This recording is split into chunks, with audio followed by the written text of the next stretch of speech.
you don't have a plan. So sit down, consider what comes in, what goes out. I don't care if you have to use an app or write it down on a yellow pad, but have a spending plan. So look at your budget. That's the number 2 important tip. And we also have to evaluate monthly expenses, right? Absolutely. Look at, again, what's coming in, what's going out. I like to say to people, know what you own as well as knowing what you owe. So that's really getting a good picture of your bottom line.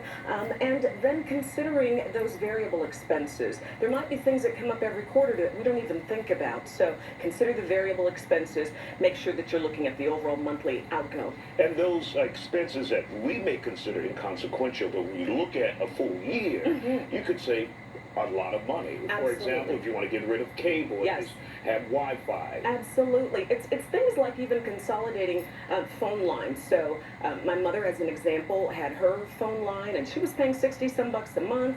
And over the course of the year, when we annualize that, that's a big number. Just rolling her line into mine, we save 40 bucks a month, which annualized is a nice amount of money. So considering those monthly outgoes can be huge. I dropped down to cricket. Saved me a lot of money. I do. I did. Don't say that. Say it. What's next on your list? I'd say another one is absolutely consider saving. That is so important. People always say, do I save or do I reduce the debt? To develop the habit of being able to save. So every time you get paid, working on putting some aside for you, making sure that you're absolutely putting some toward debt. Develop that habit and help your kids develop that habit. That's going to be good down the road.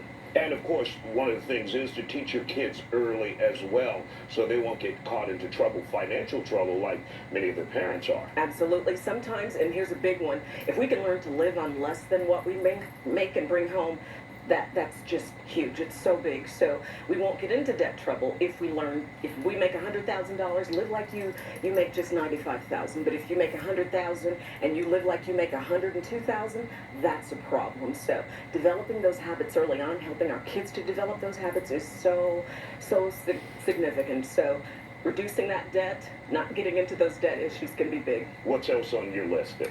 I'd say, you know what, continue to get information, to get help. Find resources. There are great books, there are great tools online, there are workshops, something I'll be doing at the end of this month to help women get smart about money, all kinds of things that are out there. So keep getting smart about money, consult the experts who can help you be really knowledgeable. Don't try to do it yourself. It's like, you wouldn't pull your own teeth, would you? No. You'd go see a dentist, so that's what I say. See, don't do that, okay? Right. So I want everybody to get the information and All get right, help. Charlotte Stallings, thank you for You're coming. so welcome. We'll be back with a live